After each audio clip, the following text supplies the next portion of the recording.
Hi friends, my name is Megan and welcome to episode 99 of A Naughty Mess Knitting Podcast.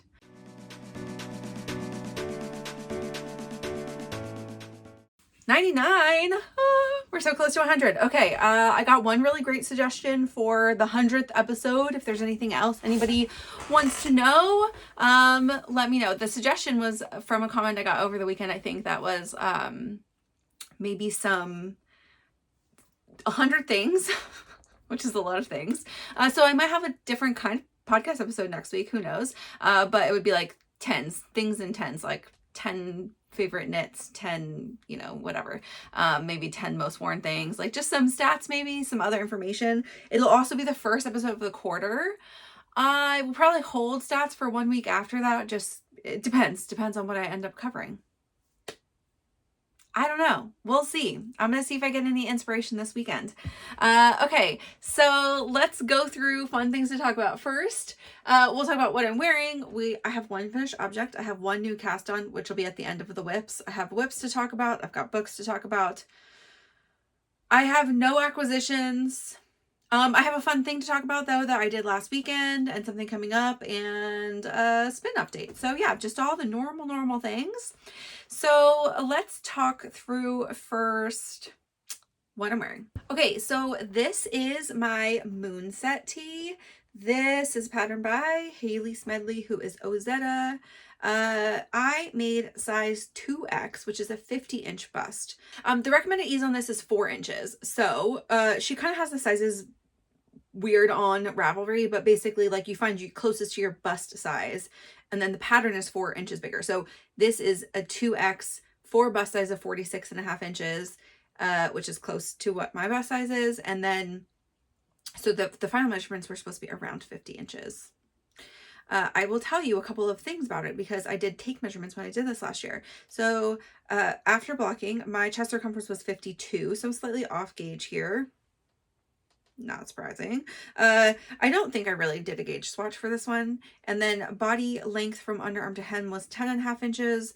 Total body length from collar, next to collar, to hem was 22.5. So it does have quite a lot of drop. I've got like a lot of extra armpit room.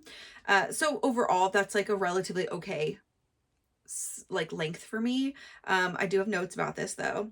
And the V drop from the back of the collar to the opening is 8 inches. I didn't even do like arm measurements, but these arms are quite large. Like this got to be like 17 inches or something like that probably. My note in here was I would be happy to go down one size next time. This is all still true. Like this is a very boxy fit. It's super comfy. It's cozy. It's really easy to put on. I do wear this one quite a lot. When it's summer. I mean, I finished this last year on September 2nd. So I probably only wore it a few times in the summer. I did wear it a couple times like in my office or whatever. And I've worn it already like this is spring and summer a few times. It's got I-cord edges. The I-cord edges, sleeves don't care, but the bottom does roll pretty significantly. I mean, it's a roll. I think I would probably add 1 inch. So I would happily go down one size and add 1 inch. I could also see myself doing just a really small amount, like maybe 4 passes. So like 8 rows of bust darts, just to make sure that as it's like sitting and I'm wearing, it's not going up at all. If I go down a size. At the size it's at right now, because I have enough ease, like it's fine. It sits flat and normal all around. Yeah. I like wearing it. This yarn is Earthy Sock from Explore Knits and Fibers in the colorway Sangria. And it is a really meldy color. I think like when you see it, it looks mostly like a rusty red. When I see it, there's tons of colors to the eye. There's a lot of like yellows and peaches and like light violet kind of hues. So like and you can kind of tell that there's some variegation, but you really can't see it. Like it just doesn't pick up on camera. It's beautiful. It's a really nice color. The Earthy sock has worn pretty well. Like this needs to get shaved. It's definitely like felty a little bit, and it's very felty inside. I can show you. I don't have a tank top on today, but you can kind of see how felty this is in here. It feels soft. I mean, oh, like you can see a little bit of the color there.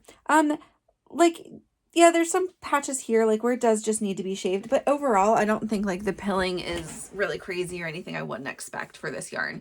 This yarn is really nice. It is a merino, so it's 100% non-superwash merino, and is warm for a, like, you know, I get a lot of breeze in this, but if it's a really hot day, this is not the one I'm gonna grab. So, I mean, we don't have tons of really hot days today, and today is pretty chill here, so like this is really good. Anyway, so here it is. One I love to wear. Still love it. Still love the yarn. If I made it again, I feel like this one is good in all of the yarns. Like, the drape is really nice in a summer yarn. I think it looks great in a merino, probably really great in just like a sock yarn too, if you want something a little bit more durable. I think I would do it, like, I think the original pattern is in pure silk, and I would eventually, like, I would make another one of these for sure. I just feel like I think the neckline is so flattering and it's so easy to wear. So okay, so let's go through my finished object for this week, which is, maybe no surprise, hopefully not a surprise, my socks.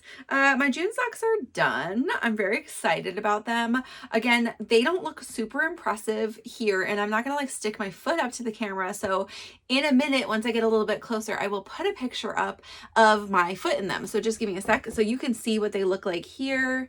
This yarn is super gorgeous. We'll talk about it in 1 minute, but yeah, they're both done, and I think I had the second one already started. So here you can see the pattern pop out as you like just stretch it. And it's just on the top. The bottom is stockinette with a kind of a wide heel turn. I've talked about that has like the slip stitch heel all the way into the heel turn. They're so fun. So I'll go take a picture in a tiny bit after I'm done filming against like a wall or something. And then I'll put that up here so you can see it.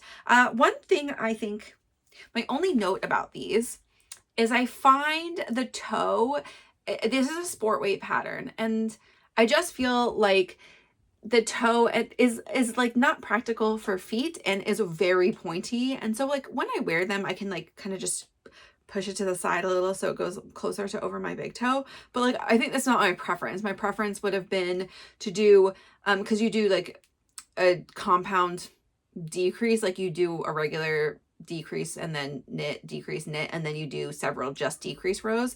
I would have rather stuck in a couple decrease, knit rows towards the end, less rapid decrease rows, and also just less decrease rows. Like, I think I was down to like only 4 stitches on each side, which I just don't feel like is that necessary. Like, I think you can have like a flatter across toe and it's fine.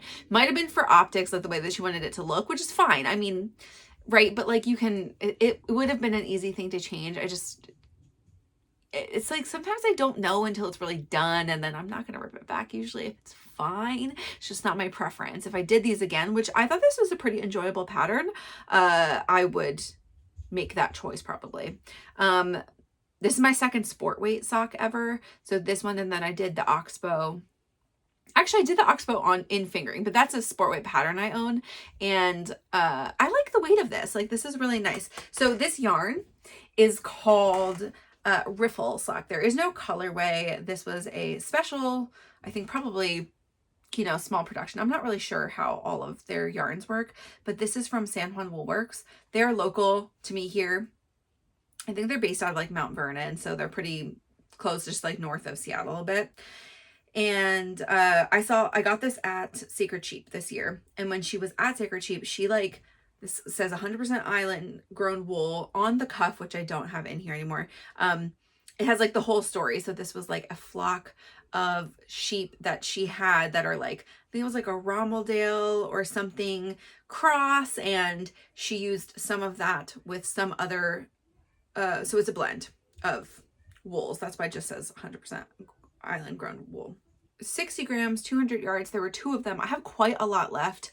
I didn't weigh these yet, but I mean, I think I probably only used like 15 or less grams from one of the second skein. So I'm going to assume that I actually used less than a like 328 yards. So I'm thinking you could do this pattern with just a 328 yards skein of regular sport weight yarn. This is though a non-superwash totally, and it's a 3-ply, and it's pretty rustic. It's definitely got thick and thin bits in the yarn. And she did say, like, when I had talked to her at Sacred Sheep, that she intended, even though it was 100% non-superwash, to make this a sock yarn. So it's not like necessarily next to skin, like to your neck soft, but it feels soft. I mean, it's very woolly, and I like a woolly yarn. And it's undyed, so it's this just really nice like gray brown color. Okay, that's all the things about these socks. I think they fit really nicely too. The pattern says go to a certain row, and I was like, I don't know if that's gonna, obviously go longer, whatever, if your foot or shorter. But I went there and then I tried it on. I was like, that's actually pretty close to my foot size. And so, because there are also only 2 sizes, this is size 2. It is, like this is a slightly less negative ease than I may normally knit. It's slightly less negative ease than I would normally knit. Like if there was an in between 1 and 2 size, I'd probably knit that one.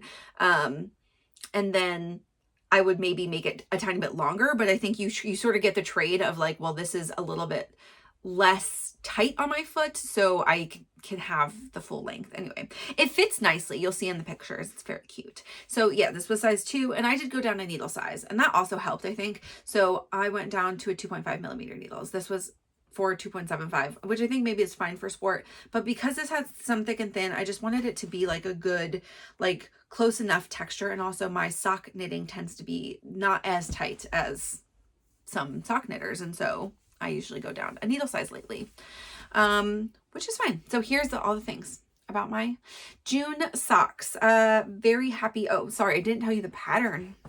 That would help for sure. This is Unity, and by Niina Tanskanen, who is Middle Gray Niina on Instagram. And yeah, this was a really excellent pick. This was from the Lina 52 Weeks of Socks book. I'm never going to finish all of the socks in that book. I don't have the second volume, but Katie does. And I do like some of the colorwork ones in there. And that's maybe more my speed. There's some lace ones inside of the 52 Weeks of Socks, and just like some other ones. I just like, I don't want a lot of baubles on my socks, but I think if you like, it's worth it. I mean, it's worth it to me that I've done probably 5 pairs out of there. That feels like pretty good. I think I would eventually like to make at least 10, but I'm just like on no kind of time crunch. And so it's nice to just add something that I knit from a book. Let's do a quick spin update next, and this is bobbin number 1. It's not as full as it like could probably be, a little bit more full, but just with looking at the number of things I have, I think I'm gonna try to fill 2 bobbins completely, and then with whatever's left over, I'll just split in half and do 2 small bobbins, and I'll probably just apply those 2 together. I'm gonna they're not gonna be perfect, but I'm gonna just go and fill. That's all I'm doing. We'll see how it goes. So I got a lot of comments for this, and pretty much everybody said just spin 2 wild and crazy colors together, and I think that's what I'll do. It's gonna be probably a DK weight that I get out of it. Because it's a whole pound, I'm assuming I'll probably get like fully 3 or 4 skeins out of it if I just do a 2-ply. So I think what I'm gonna do, someone gave me a really great idea. I mean, there's lots of other things I could do, but depending on how it looks once it's plied up, I may do just like a really crazy color, like a hoodie or something for Theo. Something, because like then she'll wear something underneath of it, right? So if it's a little bit scratchy, it's okay. I feel like that would be pretty fun. I won't have tons of skeins of it, so I've got also some complementary colors that are pretty wild and crazy too if I needed to do some color work, but or some stripes, or cuffs in a different color or something. But I feel like that would be pretty fun. So that's the current thought. We'll just see how it goes. Not in a rush. Okay, then let's go on to WIPs, and my first WIP is my book club, and you guys, I am done with the body. I have a marker on here. Yes. So here is my little stitch marker. I had just ended below, like, I think I finished the last of the kind of cuff part of the pocket. And so that's what it looks like. I like exactly where it ended. I could have done 2 more rows of the body. I was getting a little nervous. I used more yarn than I thought. I thought that the small skeins I had left over from the sleeves would have got me a little bit further. I used just to the end of them, essentially. So I needed to do 2 more rows to finish the pass of like, to finish, not even to the twist. It would have just been like the last 2 decrease rows for the diamond. But running out of yarn would have been worse. So, and I have 1 skein to do the whole collar, which is probably enough and I'd be fine. But I do want to make sure I have enough yarn for the pockets and everything. And I probably will do a 1-layer pocket. It depends how much yarn I have, but I also think this yarn is quite thick and I don't need the 2-layer pocket. So I picked up the button band. So that's why it's also like a little bit scrunched and weird looking. And I started, and I'll show you what I have, but I think I'm going to rip it out and I'll tell you why. I put where my buttons will go, and she does say, so she says to put, you have a marker at your last increase on your V of your neckline, and she says to put the button marker right below that, but I like it to sit just a little bit further under, so I'm about 5 pickup rounds under that, and then I did equidistant to 2 inches above the bottom of the hem. Okay, cool. So that's what I did last night. And so I did the first buttonhole. So buttonholes are on your right hand side. The buttons will go on the left. I think that's like the normal way to do it. I don't know. I do what instructions tell me to do. But so in the pattern, I'm pretty sure Sari says she just does her double knit button band with a 4 millimeter needle, which is the size of the sweater. Almost every other pattern I've ever seen, you're doing your double knit in a different size, unless you're doing it at the same time. And so this seems like crazy to me. So I was like, okay, well, I'm going to go down. You do the ribbing in a 3 millimeter. So I was like, okay, well, I'll do a 3.25 for the button band. And I just think you have to do a bit to be able to really tell if that's going to be a success or not. And it's not like it's rippling or anything, but I can just tell that it's a little bit tight. Like I would want this to be a little bit more like this size. So I think I'm going to rip this all out, and I will actually probably just rip back to the first row because that was a little bit fiddly. I'll tell you what I did.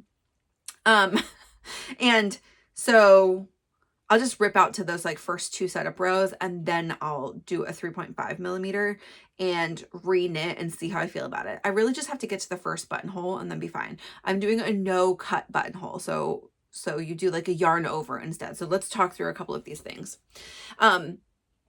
One is I picked up with, I started the pickup on the right hand side, picked up all the way around, and then I cut my yarn, right? So here. And then because I've been spit splicing, I spit spliced together the end that I picked up with the new yarn I wanted to start. And I just did some squirrely things and like wrapped my yarn around to guesstimate. And I had to do it like twice to guesstimate where I wanted to start the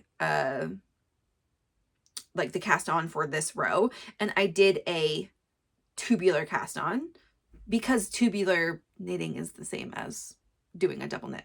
So, it is just a tubular cast on because I'm going to do a tubular bind off, and I did a sewn bind off for the ribbing. So I think it like looks weird that I don't like when you can see the cast on or bind off edge when you have a sewn bind off next to it. So it's the same thing I did for the Lily Kate Calm Down cardigan, except for I just had extra ends there. And this one, I just decided to spit splice, which made my life more difficult. Let's be very clear here. But like, I only had to adjust like once after I did it. So it was fine. Okay. So I will rip it back. Then how you do the button band is you do the same way that you would do a regular button band where you work one side, but instead of cutting your yarn, reconnecting and doing your left side or like the closer to the knit side, and then, going across after that, and then you have 2 ends to weave in, and the one that's down on the lower side of the, closer to the body pickup and the end of the first section, you actually just do a yarn over, and then you like kind of SSK that up the 2 rows. So, and I think in the pattern, Sari does not do this. Like that's not how it's written. And hers is just a cut. And I'm pretty sure that her button band row also is only 3 rows tall. So it's just a smaller button hole. And I decided to do per the tutorial. I can stick the link below to the tutorial. It's a Woolbird tutorial. I think I've used it before. You just do 5. You do 5 rows of button band, which I think is fine. And for this size of like buttons and everything I'll use, like this is a good size, and then I won't have to struggle to get it in or anything. So I will just redo it. Not a big deal. And yeah, I mean, overall, I don't feel like it's that bad. And I think it'll actually go pretty fast because I'm the queen of double knitting right now. And I'll show you the other thing I'm double knitting. Okay, so sorry. I've been bad at doing the details for this. I'm nearing episode 100 and I just go out of order for all the things. Let me give you the details for that really quick. So that is the book club cardigan by Sari Nordland, who is Sari N on Instagram and other places. She's also here on YouTube and does videos with updates and stuff. I'm knitting a modified size 4, which is a 49.25. We'll see. I don't know how big it's going to be. All of the things that I did change in. Recommended ease is 8 inches and I'm well below that. I used 4mm needles for the body, which I think is what's recommended, and 3mm needles for the ribbing. I think my gauge is off. My row gauge is definitely off. I think my stitch gauge is a little off too, but I decided and I think it's a little bit big. So we'll see what I end up with. But I decided, like when I did my swatch, that I didn't want to go down a needle size because it was already feeling quite dense because I am using a 3-ply woolen spun. So this is Mota by Wool Dreamers in the color 1526C. It's 100% local wool. It's 250 yards for 100 grams. And it's definitely a very woolly, very toothy, squishy 3-ply. It doesn't weigh very much. I'm gonna end up with really probably the full 6 skeins in here. Biggest modification so far is from the modifications. I've been linking this below from Neat and Pearl, her name is Allie. She's also super craft delicious on Instagram. She did all the work and all the brain work to do the modification for the back so that we have the braid across instead of that like kind of one wonky leg that Sari left in the pattern that I didn't like and the rest of my knitting friends didn't like. And there are 5 of us, I think, that are making this right now. Ariel's is done potentially. I think Sylvan just needed arms. And she did her whole button band first. And I'm, me, I'm an arms early kind of girl. And so, yeah, that piece is the real thing. That's like the biggest change. And then, down the body, you also have an extra braid. So this does not exist in the pattern as it's written. And, that did affect some of the width of stuff because you have extra stitches and then but yeah. And then I picked up the 2 sizes bigger plus some sleeve, and I just went with like a ratio I liked for the pickup that I felt like sat really smoothly, and I stick by that decision, and it fits nice. Like I put it on pre button band and I was like, oh, I kind of like this. Obviously the button band does change a lot of things. Sari also has no shaping in her button band, and that's probably pretty typical for her patterns. I am going to borrow the shaping from the Calm Down cardigan. So because it's a DK weight cardigan, gauge is not the same. I picked up 1-for-1 stitches, which is really what you're supposed to do all around. The only short rows I think in the Calm Down cardigan are at the V, the last stitch. So I have that marked. You do a short row, and then at the point of like your shoulders, I think you do a short row. I don't know if there's another one in the back, and I'll just look to see, and I'll look at like what the spacing that Lily Kate had in, because you probably put those markers at some point before. Anyway, I will just look to see where that falls roughly, and I will put the markers in and do that because it's not very hard to do, and I think worth it for shaping. Like I love the way the Calm Down cardigan sits, and so especially because this one is a little bit smaller, I want to make sure that I'm not getting like a weird button band situation. And like my button band that has no shaping on my Leith cardigan is fine, but I definitely think that the Calm Down fits better. So if I can borrow it, I'm going to borrow it. Let's talk about now the other thing that was a lot of double knitting this week. This was not a lot of double knitting. Like I only probably spent 25 minutes on that last night and did several rows, played with it a little bit, had to remind myself how to do the buttonhole. And then I was like, I think I'm going to rip it out. But I was like, I'm certainly not doing that tonight. Like sometimes I just need a separation. Sometimes it's better to just rip it out so you can start fresh the next day. But this time I was like, no. I need to sit. I need to like just let that percolate a little bit. Then I'm going to have to rip out that and then redo it again. Again, not a lot of work, but it's like it's a sting when you have to go back and frog. Not a big deal though. Okay, so I am working on my Calm Night cami, and I did a lot of good work on this a lot of good work on this week. So I'll hold it up in a second, but let me give you the details since clearly I've been forgetting to do that. This is by Lily Kate France, who is Lily Kate Makes. By the way, it's going to have a similar neckline to this, and I will see what the short row shaping is in that too, because I could see if that, you know, like I could even just read that one. I'm making a size 5. It should be a 47-inch bust. The recommended ease is 1 to 3 inches. That's 1 inch for me, so pretty good. Positive ease. I'm using a 3.25 millimeter needle for the body and a 3 millimeter for the armholes. I have not done the neckline yet. I am using Treehouse Knits Cypress Silky Camel in the colorway It Smells Like Kilt and Chanel No. 5 from the Treehouse collection that I got last year. This yarn is so gorgeous. It is 50% silk and 50% baby camel. It's 438 yards for 100 grams, and it's like, it's very hairy. I'm pretty sure that camel has a pretty short staple length, so like that's why it looks so fuzzy. I'm gonna see if you can see it now. Like if we just hold it up, I can see it in real life, like how much fuzz there is. It's just really, really soft and fuzzy. And that's obviously not from the silk, so it's the camel.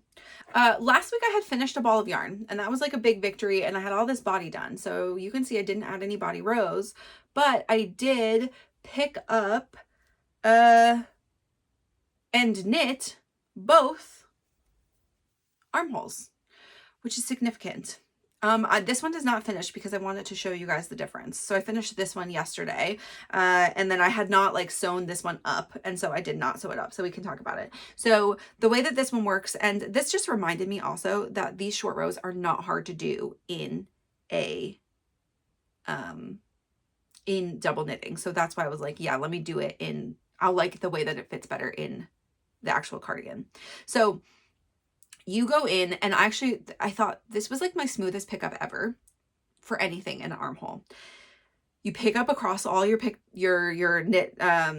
on stitches on the bottom, right? Those are pretty easy to do. And then it was 4 out of 5. And she said it's less important that it's the number than that it's 4 out of 5 and matching between the two sides. And I was like, okay, well, let me just do 4 out of 5 then and see. Dead on for both sides. I didn't have to do any kind of like weird math right up to the middle of the arm like hole. Like everything was just perfect. It was so great. So super easy to pick up. And then the way that you do it is you start in the middle. This looks so lumpy. I think this is gonna wash out really nicely, but I feel like this knit just looks like so lumpy. Just like with like stitch uniformity. Anyway, sorry. So you pick up all your stitches, and then you essentially do like a cable cast on to create stitches for that middle side. So this is where I did a cable cast on to pick up, you know, create those 11 stitches or 12 stitches or whatever I had along the side. I don't remember how many there are. And then you just do like a regular, it's like a button band. You're knitting across. There are 2 places you have markers. You can see that it creates like a little wedge with short rows, and that is on both sides, and it's what kind of curves your armpit. There's probably other ways to do it too, but I don't think short rows look perfect in double knitting, but I do think they block out really nicely, and I don't think you're ever going to notice. And I'd rather that it sits nicely and I'm not getting like a weird armhole gape than the fact that like every single stitch is not perfect. So I will go back in here, and I just didn't do it on this side. So on the other side is that you end your knitting, and then you have a particular type of cast off so that you have the matching number of stitches, and then you just mattress stitches together. So right now these are not mattress stitched together, so you can just like see how it begins and ends.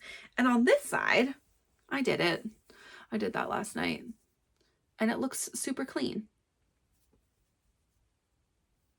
And I sewed all the ends down on this side, and I'll do the same for the other so I could cut them as soon as I'm done blocking.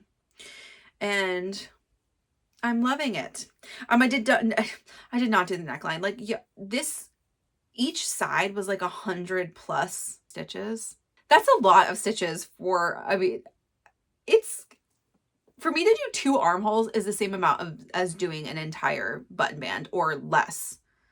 A whole button band might be less in DK weight. So that's also why I feel like not intimidated by doing the calm down. Like sometimes I'm like, dreading like the button band, but I feel like I still have to do the neckline of this one. I feel like I'm going to crush that. Then I can crush this and I will be the queen of all double knitting.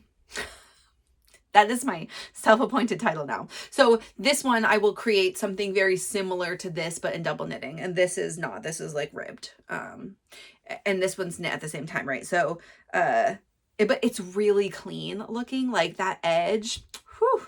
I showed it to Mike last night. Not that he cares, but I was like, look how beautiful this is. I love it.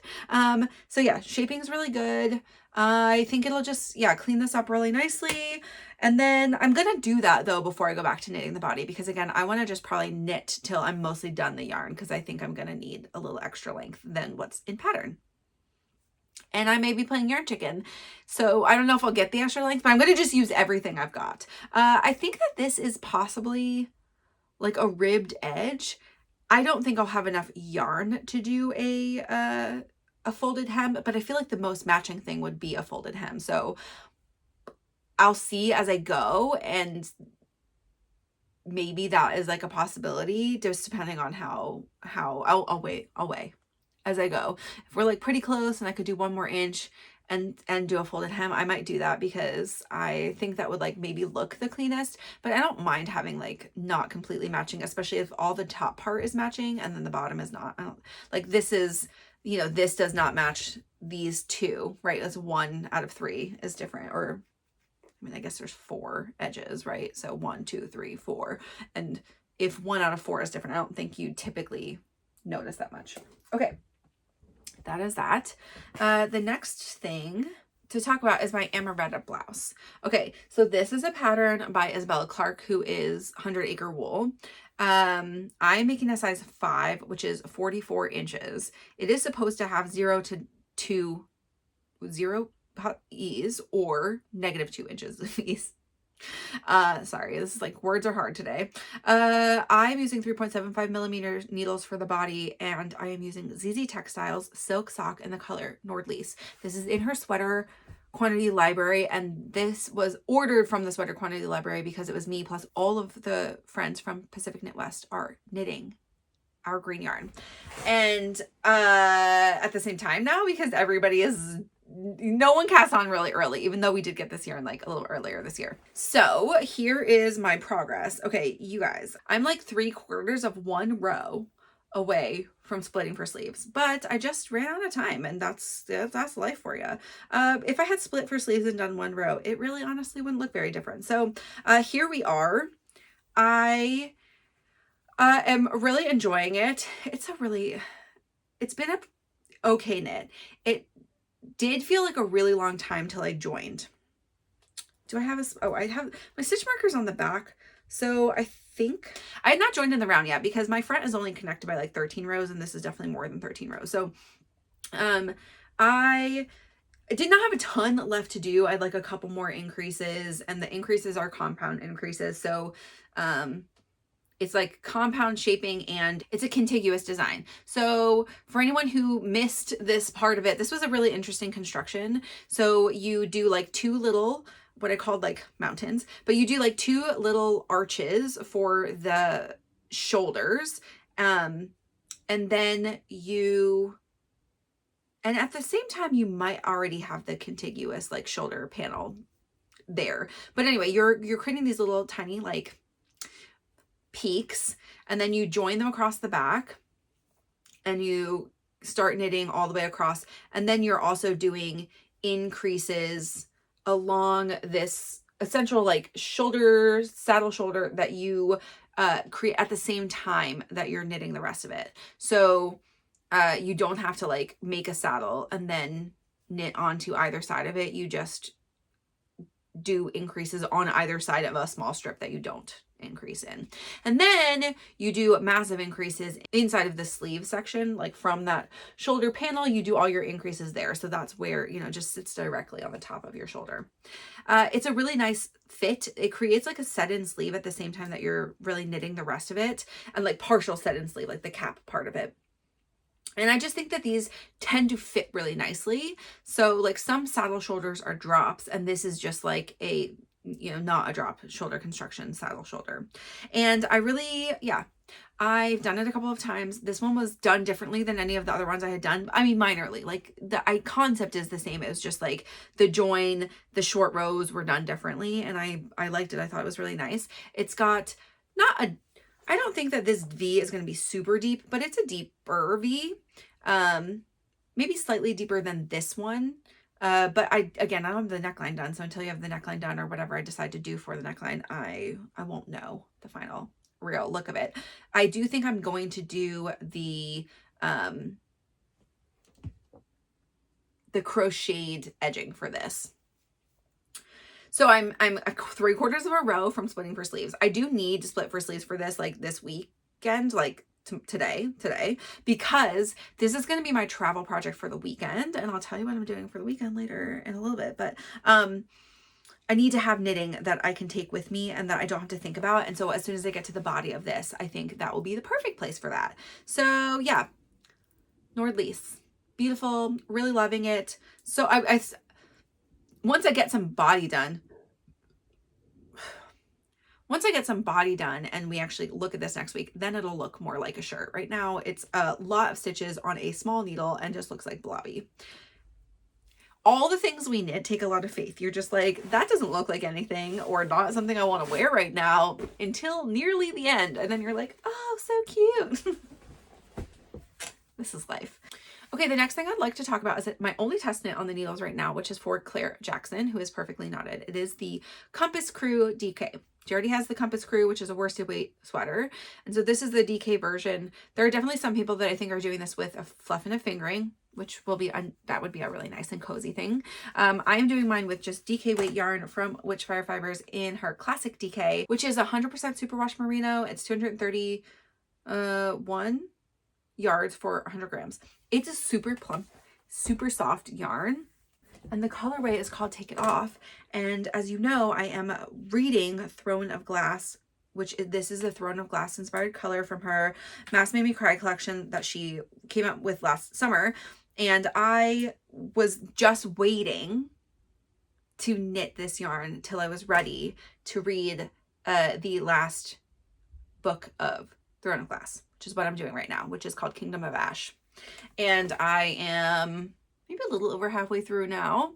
I did not do a lot of knitting on this week. I felt like I did a lot at the very beginning of the weekend. And then I sort of just wanted to do all of the double knitting. And so I didn't give this as much attention, but it's starting to look like a sweater. So I did knit. I have so much yarn attached. Hold on, let me pull this up. Okay, I did knit until I finished one ball of yarn. But I am helically knitting, so I have one attached to the body still. Then I did wind up my last skein because I had 5 skeins to make this. I knew I would use all 5 skeins, but I just ran out of steam when I was doing my first wind of these, and I only wound 4. So I wound the last one. And I am doing sleeves helically as well.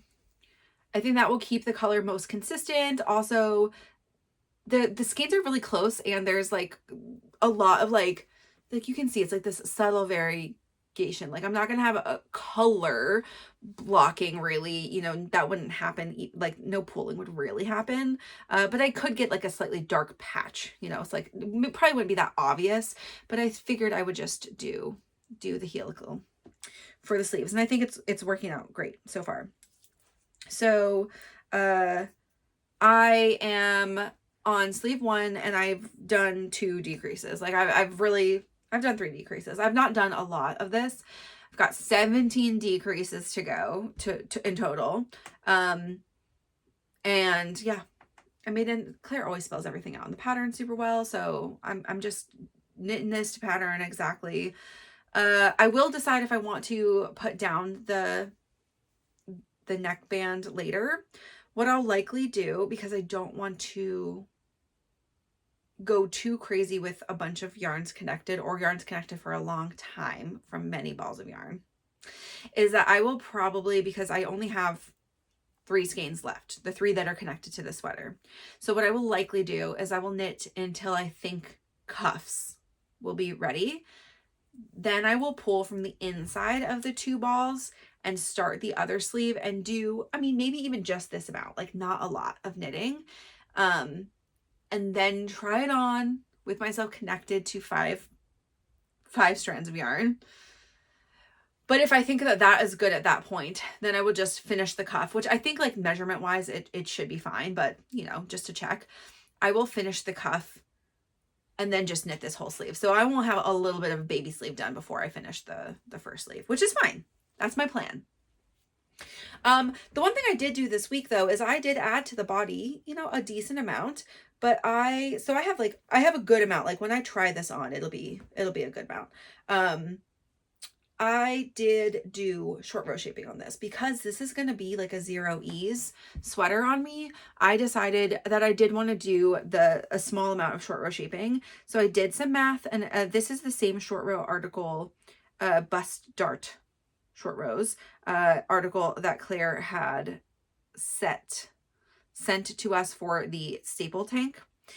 Which I completed earlier this summer. And so I was familiar with like how the math was going to work for that. And I did essentially 10 rows. So 5 passes back and forth of short rows. They're not, yeah. So they're just like sitting along here. I think because of where this will sit on my body, like it's not going to be super obvious. And I think that will make, I think I'll just feel better about that, because even though I don't have a ton of negative ease on this, I also just, even when I have almost no ease or a couple inches of ease, I have enough boob that I will often get that lift. And I just, you know, I hate like having to like, you know, worry about my neckline and pull it down a lot just to make sure that it's sitting close to even. So I think this will help. This is also a pretty close neckline, so it should just sit well in theory. If I do fold it over, I might keep it up. I don't know. We'll see. Just feel like the vibe of with this of a like a mock neck is pretty strong. So we'll see. I'm just so in love with this color. Like so in love with it. You do your lifted stitch all the way down the arm, and that's like the only thing I have to think about while doing sleeves. So otherwise it's just stockinette. On and on and on, and I'm loving it. I don't think I said the sizing, so I'm making a size 5, which is a 46-inch bust. The recommended ease is 2 to 6 inches. I'm using 4.5 millimeter needles for the body, which is what is recommended, and I'm pretty bang on for gauge, both stitch and row, which is rare. So everything should be fitting as designed. Last thing to talk about is my new cast on this week, which is almost a hilarious thing to talk about because there's almost nothing done. But I'll show you the picture. I know I'll pop a picture here, but if you guys have not ever seen this magazine, this is one of Pom Pom Magazine's like books, and this one is from Megan Fernandez, spelled like me with an H, and Lydia Gluck, and it's called Mini Pom. And so it's knits for little kids. They have a lot of really great patterns. I'll actually show you this front page because it has like the everything. Just like all of the patterns that are available in here. I got this gifted to me from a friend when we brought Theo home from the hospital. And she sent me like a sock skein also, which I've never knit the socks for her, which maybe I should do that. But I'm actually going to make her this mini Battenberg. So I'm going to post the picture up here so you can see it a little bit bigger. But this is a sport weight pattern. And it is just crocheted granny squares. And they have a border, and the border color then is also, I think, is a join as you go. I haven't like read through all the things. If it's not a join as you go, honestly, I'll probably just make it a join as you go because I can do that. So I'm just doing the color blocks first, and then I will worry about joining and other things later. But I do think for the size I'm decided to make her is, I'm sort of debating between the 2 to 4 and the 4 to 6 because there's almost just like one extra like button band row. That's it. I don't think it has any extra rows in the pattern of the pieces. And the sleeves are a little bit longer because Theo's kind of tall for her age, and she's, you know, 2.5, already in 3T stuff, which is like what fits her because she's tall. I think I want the extra length, especially in the sleeve, and a little bit. I mean, this is like a boxy cardigan is fine, right? Like, I don't think it's gonna be like, oh my gosh, that's so big on her, right? So I'll probably do the 4 to 6, and then hopefully she'll be able to wear it longer. So I have done approximately 1 square. I meant to do more this weekend, but I just didn't really take this with me as I was doing stuff. So actually, I've done 2 squares. And I need to find my other crochet hooks. This is a thing. Went down, so I think this is supposed to be a 2.75 millimeter crochet hook, and I did a 2.5, and this is too small. And then I did a 3, and this is actually the right size.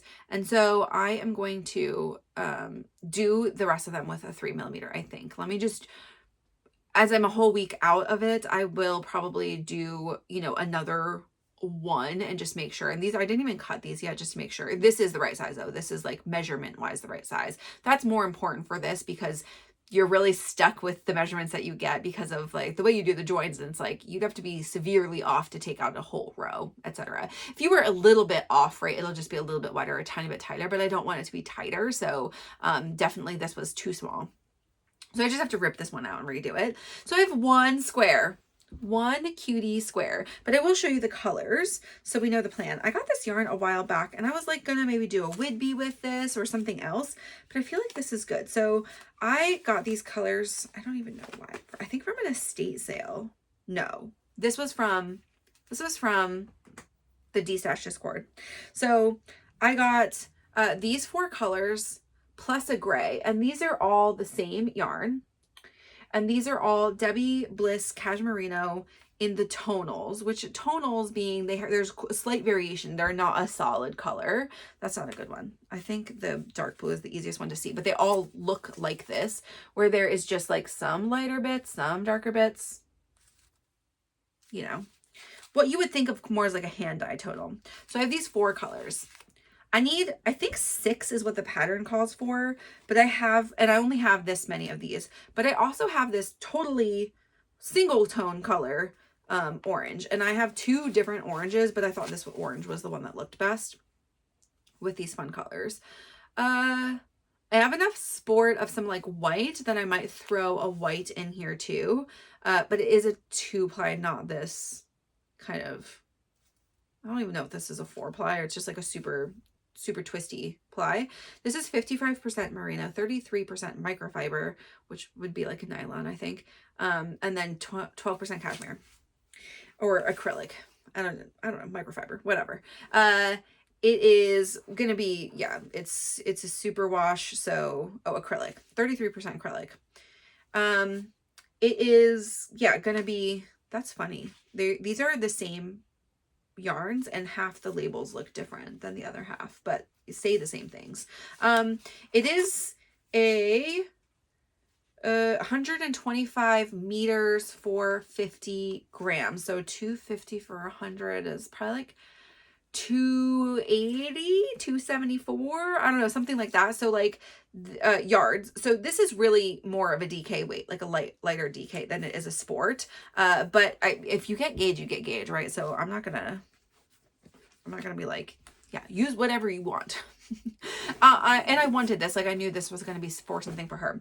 So the gray, sorry, I didn't like really say that. The gray is what I have 3 skeins of, and I need almost all this yarn. I mean, I might have some left over from because I'm doing less colors, I might not have that much left over from the tonals, but this gray is going to be what joins it. So it's going to be a little bit more of a muted palette than like the white of that other Battenberg. I like the white, but like I have this yarn, I'm not going to be picky here, and I'm going to, you know, make it. I think she's going to really like it. She likes colorful things. So that is the Battenberg mini. So yes, I think, let me put this memo out to myself. I'm going to do the 4 to 6 size. Yeah. And I'm going to just chip away at that. I would like it to be done by the end of the summer.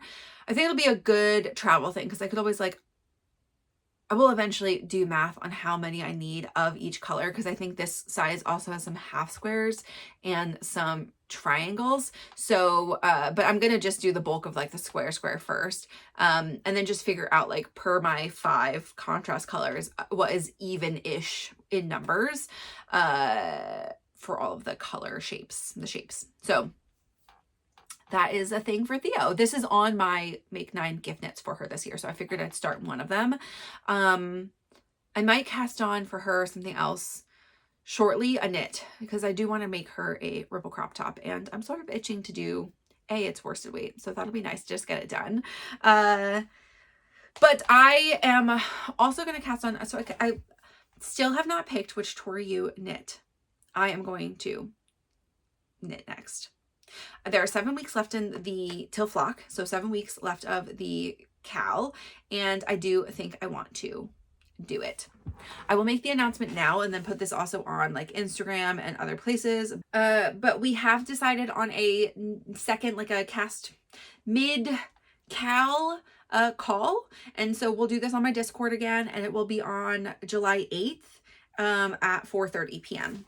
Pacific. I wanted to do a weekend day so that we could like have some people who are further outside of our time zones, but it's just not going to work for me, Ariel, and Emily's schedule, because all of us have tons of stuff leading up to flock. So, and I don't want to do it like the week before flock. So this was the first like day that we could find that we were all available. So the 8th, I will put this on Instagram. I will put it inside of the Discord in that channel as a reminder. I'll make it an event, all of the things. So please join us if you can. 4:30 p.m. on July 8th for another check-in call. If you have your object, that'd be fun. I think this is where we'll probably discuss a little bit more of like what days people are going to flock. I'll put a poll out too so we can just see and do a picture. If we're really split on days, because there are definitely some people that do just one day, our whole group is going to be there both days. I'm assuming we could do 2 meetups, but also flock is really crazy, and like time just, I mean, I don't know how a whole day slips by you so quickly, but I want to be sensitive to their time too. So I would be available probably for a meetup both days. And if you just find us on the floor and you miss the photo taking time, then we were happy to take a picture with you. That is obviously something we'd love to do. So yeah, so I would like to knit another Toru knit. But I think the thing that has stuck, that I felt stuck with this week, is that I have one more fingering weight t-shirt on my Make 9 that I really do want to cast on. And I might do that first, and then I would feel really okay about doing the Toru. But I'm like, that's silly. I should just do one and then the other so I can prioritize it. My Calm Night is still from my Make 9. So I think as long as I have one Make 9 on my needles, I will feel like I am progressing enough through the summer. Plus there's plenty of summer left over after flock. And if I pick something that I can just crush really fast, it'll be fine. I think probably, I don't know. I just don't know. I have 4 Toru patterns. I have more than that, but I have 4 that I would happily make for the knit along. The Queen's Cami, a second Skyline tee, a second Skyline pullover because I don't like my current Skyline pullover. It's that horrible crunchy yarn, and a Brooklyn Raglan Light t-shirt version. I have a long sleeve Brooklyn Raglan Light that I almost never wear because it's yellow. Which is really unfortunate for that knit, but I have a really great color to make the t-shirt in. 3 of those options are pink. It may be the season of pink, so or actually 2 of them are pink. One of them is orange. Orange being a crazy option too, but that would use the most yarn, which is the Skyline pullover. I don't know. I asked my knitting group to help me pick, and they were so not helpful because they were really split. It was like 3, 2, and 2 for votes. Actually, the only one that didn't get a vote was the only one that Theo voted for when I pulled out the yarn. And maybe only because it was the different color and it was green. So maybe I'll put it on Instagram and let a larger mass of people help me pick. It's because I would be so happy with any of them that makes the analysis paralysis worse. This is why I test knit things, because it's one decision. Just pick the yarn. When it's like all of the matching of things and I love all of them, I just can't pick. So we'll see. But I would like to cast on this week. Okay, so I would like to talk about books now. This week I finished 4 books. They were pretty good, but none of these were like a favorite, maybe. So the first book I finished was one I read with my eyeballs. I told you I was reading the second of the Eden books by Devney Perry. This one is called Juniper Hill. I liked this one. This one is about the second brother, Knox, who's a chef, and a girl who comes in from out of town, and she's like a city girl. She's from New York, and she has a kind of a bad, she has a horrible family, actually, not kind of bad. She has a horrible family, and she's like an heiress, and she like, her dad cuts her off because of something. I won't give you all the details, but anyway, and she's just like, that's fine. I'm going to make my way and make a happy family for her. She has a kid, a little baby. He's like 2 months old when she moves. So obviously these two fall in love and blah, blah, blah. All the things happen. It's nice. This one doesn't feel as like high stakes as the first one, because the first one had the murder in it. Which obviously, like, again, small town. I'm glad not all of these books have a murder in them, because we would have a problem with your very small town.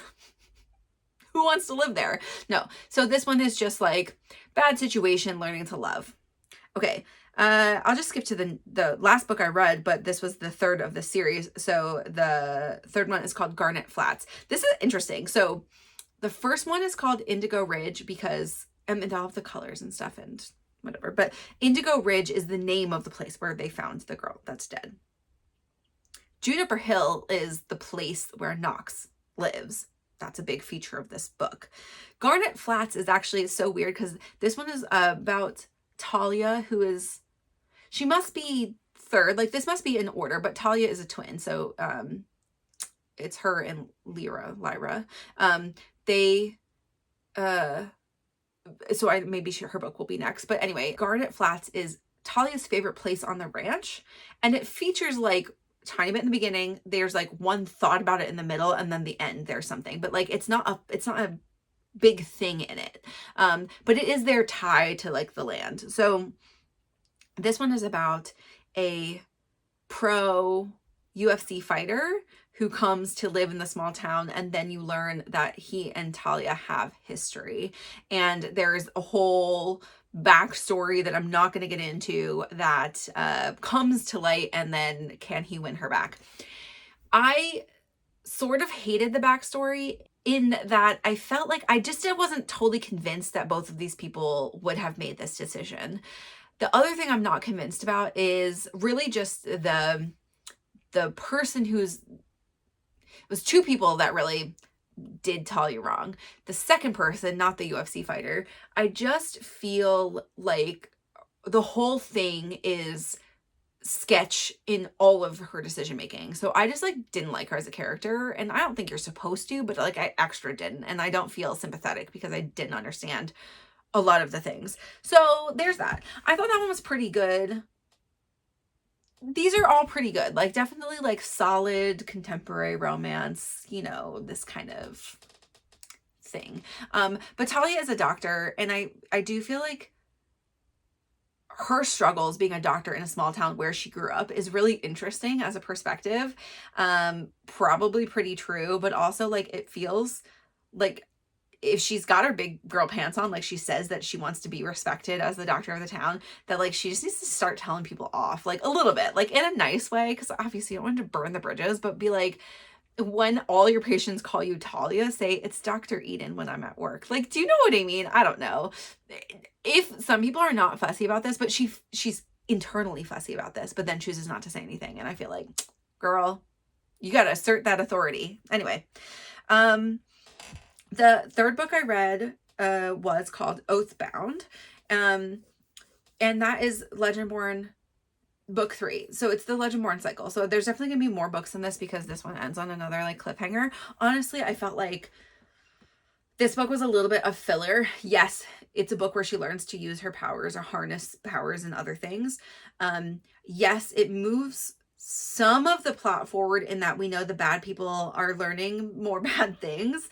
But I felt like you ended the last book with everybody sort of dispersing, and you ended this one with them coming back, but also dispersing. Like, I just felt like it felt a little bit more filler for plot, but more character development. So I guess like maybe that's not a bad thing. There was more character development in this one.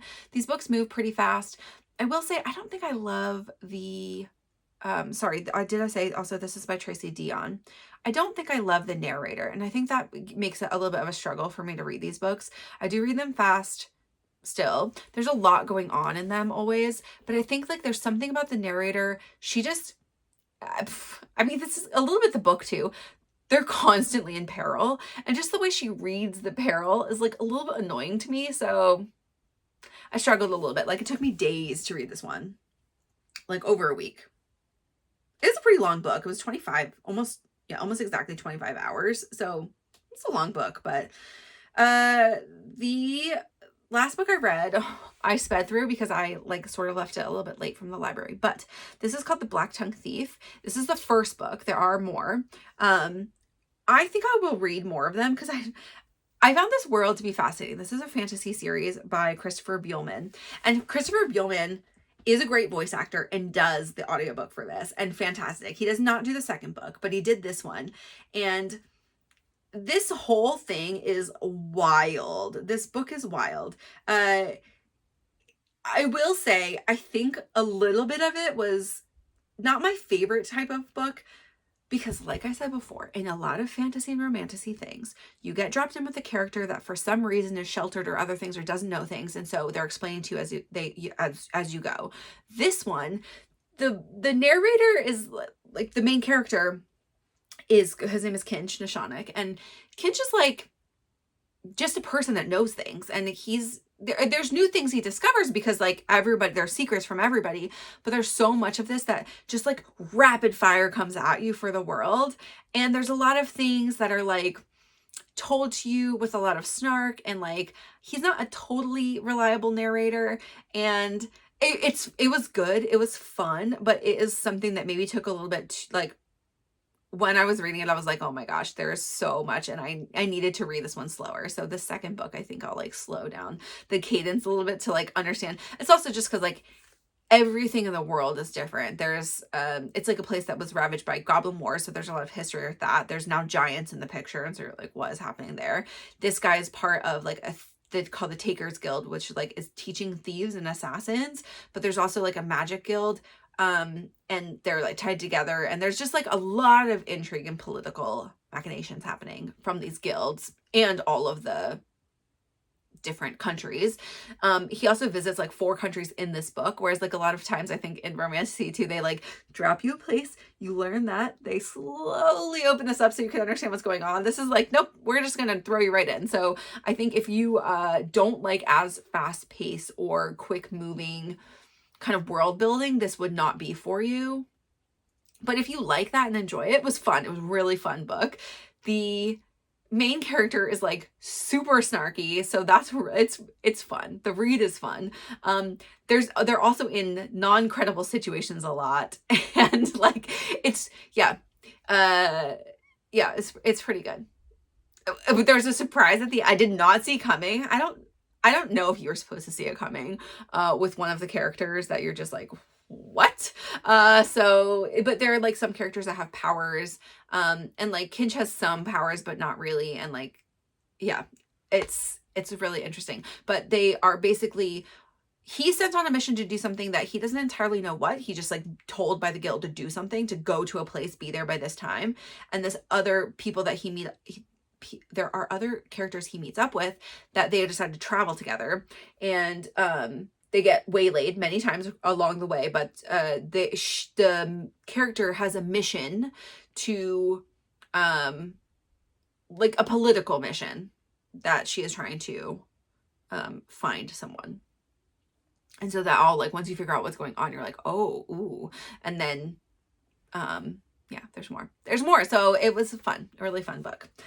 Okay, and so I've done a couple of teasers of this, but yes, so this weekend, well, let's start with last weekend. So last weekend, I think I mentioned that it was Katie's bachelorette, and I did tell you guys what we were doing because it was a secret for Katie, and she did watch most of my episode before we went, so thankfully I didn't say anything, but we ended up doing like most of everybody went to an Airbnb.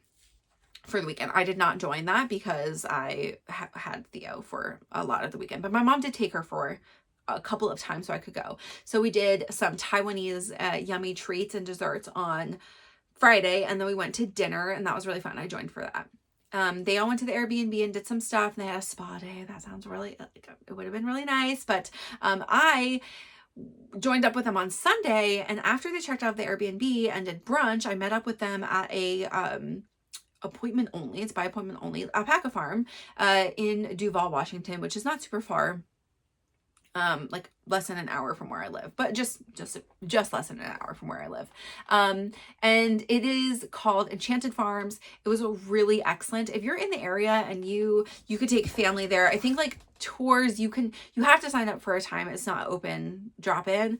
But I think like you don't have to have a big group. We decided to do a private tour, just our group, for the hour that we picked. But it looked like there were just like random people showing up for the tour that was just after ours. And we added a photo session on ours, which is hilarious, and I cannot wait till we get this back. Because Sylvan set it all up, I don't actually know the price of going to the farm, but you know, something. It was really fun. It was a pretty incredible farm. I think we all thought there were just going to be alpacas there. There were chickens, there was a duck, there were donkeys, 2 donkeys, there were rabbits, so we got to go in and feed the rabbits and pet them, and they were all really soft and really lovely. And then there were sheep, and they had like mini, I don't remember what the Southies. Anyway, so mini sheep, and they were really short and little, and they had goats that were like about the same size, and these goats were so fat and so cute, and they were so we got to go out into a hilly area and feed the sheep and the goats from our hands with the donkeys. And yeah, I think I'll pop up like a picture. I took a picture with one of the sheep or a donkey. I don't remember what is a better picture. Ariel took some pictures of me, so I will pop one of those up. And then we got to pet the alpacas, and so we got to feed them also. So they gave us like a little bowls with like just a small amount of food so they could come over and eat. And they were telling us stuff about them, just like about raising them and what they breed for, because they are bred for fiber. This is a fiber farm. They show the fiber across the United States, like the fleeces that they shear every year. Not for all of them, but for the ones that they think will win. And then they also do use all of the fiber.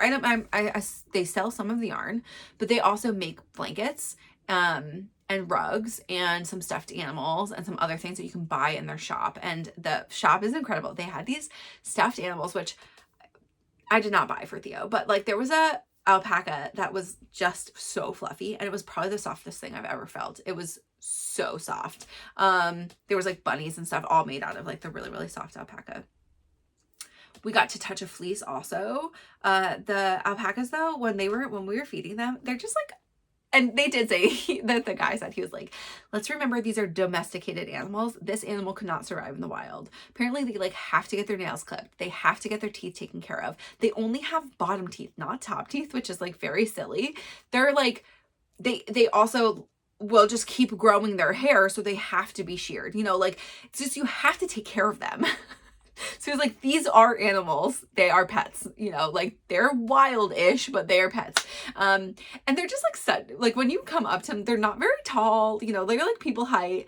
These just like, their necks are so skinny. And they also, some of them had really fun haircuts. So some of them had kind of like mullets, like they were like long down part of their neck, but like short around some of it and short in the front, which is very funny. Some of them just had collars of hair left on, and then shaved up, and then just had their like little tufties of hair. Some of them also had like leg warmers, and some of them were totally shared. So it just like depended. They like did it. They like do it for fun. They just like have them. They also show some of the alpacas. Like they go in and like they're looked at for stature plus then their fleece, right? That's pretty fun. It was really fun. We learned a lot of stuff. The guy who did the tour was like super, you know, obviously he knows all the things about the alpacas. He knows their names. He like introduced them to us.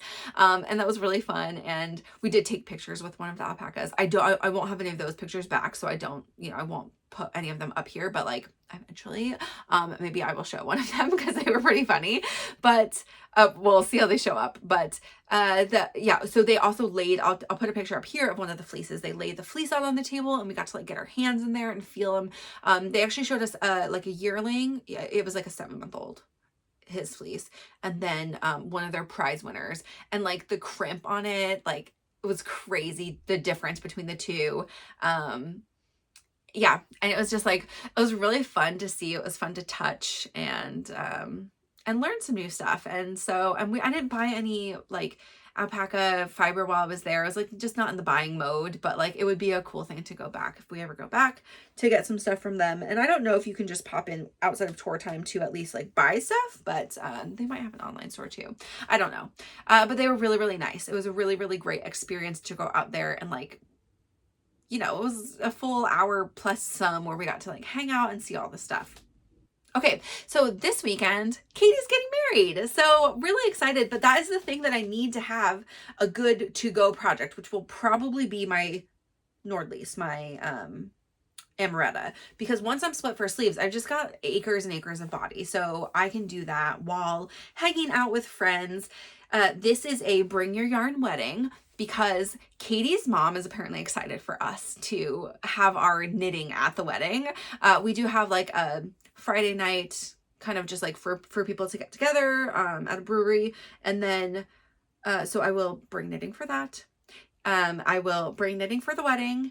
And then I probably actually won't bring any knitting on Sunday, but Sunday, Katie's doing like a little brunch at her house, and I'm going to let Theo go to that one. She's not coming to the wedding. Mike and Theo maybe will join on Friday. It very much depends on Theo napping, because Mike loves the brewery and he hasn't been to one in a while, because he's prioritizing golfing over, which is fine. But I was like, if it's a nice day, then it's nice to get her out of the house too. But yeah, so big, busy weekend. So I don't know how much like actual knitting I'll get done. Because also like, though we'll have a totally normal day until just the evening part, for the wedding, I have to like make myself pretty, and that like takes time. That ain't no easy feat over here. So yeah, we'll see. But I'm really, really excited to celebrate Katie and Alan, and yeah, like super, super stoked. And it's gonna be a really fun time to like hang out with all my friends and meet new people and whatever. But also knit. If we want to just be at a table of all the girls knitting, that's what we'll do. So yeah, I'm thrilled for this to be here. But I just don't know with like all the different activities if I'm gonna actually get that much knitting done this weekend. But I think going over priorities for me is I'd like to get a couple of squares done, and I might make myself a schedule of like not, you know, not aggressive, not like 20 squares a week, but like probably a handful. And these are pretty small squares. Like there's only 4 rounds, so that should not be a real hard thing for me to do. But like set myself a schedule for the Battenberg, finish the neckline of the Calm Night Cami, finish my book club. That's the big goal. That's the big goal for the week. That would be amazing. And get a good amount of my Amoretta done. Again, because I'm not going to knit on my compass, that's this one, unless I'm reading the book, I will likely not get a ton of this done this week, but maybe I'll do more this, like, not this weekend, but maybe I'll do more this week.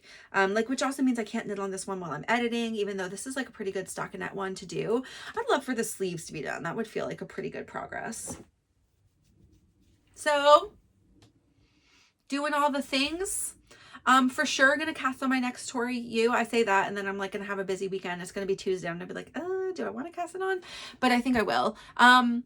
It will be the end of the month on Monday, so I'm also gonna get ready for my next sock, which is another dude sock. I could switch things around. Maybe I'll flip-flop. I can't remember what the July sock is. I can't remember what the August sock is, but like I mean, August is going to be a busy month too. So maybe I'll just do this. The last dude sock is for my father-in-law. And I'm going to do probably a more plain sock for that. I'm definitely not going to do the pattern I used for my brother-in-law's. I will do maybe just a ribbed sock, like a fully ribbed sock, or just a stockinette sock. Something easy. That'll be the goal. And they all have about the same size shoe. So, yeah, I actually think he's the only person I don't have like any real measurements for. And so I might have my mother-in-law send me those this weekend, but I will at least skein up the yarn, or cake up the yarn, so that I can get that started. And then, yeah, just getting a lot of little projects done. I've got some baby knits I'm going to make that are not blankets in the near future. I'm really excited for those actually. So you'll see those cropping up here. And yeah, just like a couple more gift knits to do. As I get to the end of the half year point, or like as I get to the exact half point of the year, I would like to be, I have 2 make 9s. So if I had 9 things done, or at least really like started and a good way through, I would feel good about that. Let me tell you what I do have. Okay. All right. So I have 9 started. I have 7 done of my total 18. I have 1 is my Calm Night Cami, and that's pretty far along. And then I have the mini Battenberg. So not that I'm going to rush to get half of that done or whatever, but because I have that cast on, I feel pretty good about it. That's pretty good. I've got only 1 other adult knit in my gift knits, and then just stuff for Theo. So yeah, maybe I'll cast on the Ripple crop top soon, because the mini for her, because that is like a pretty mindless knit and I can get that done pretty quickly, and then I'll really be on pace to finish the rest of this year.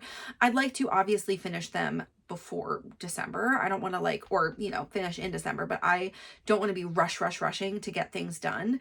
And certain things for Theo, I would like to give them to her either at her birthday or, you know, before. Honestly, we're not like a family that really waits for birthday. I don't like hoard a bunch of gifts for her birthday. I would rather her feel special throughout the year.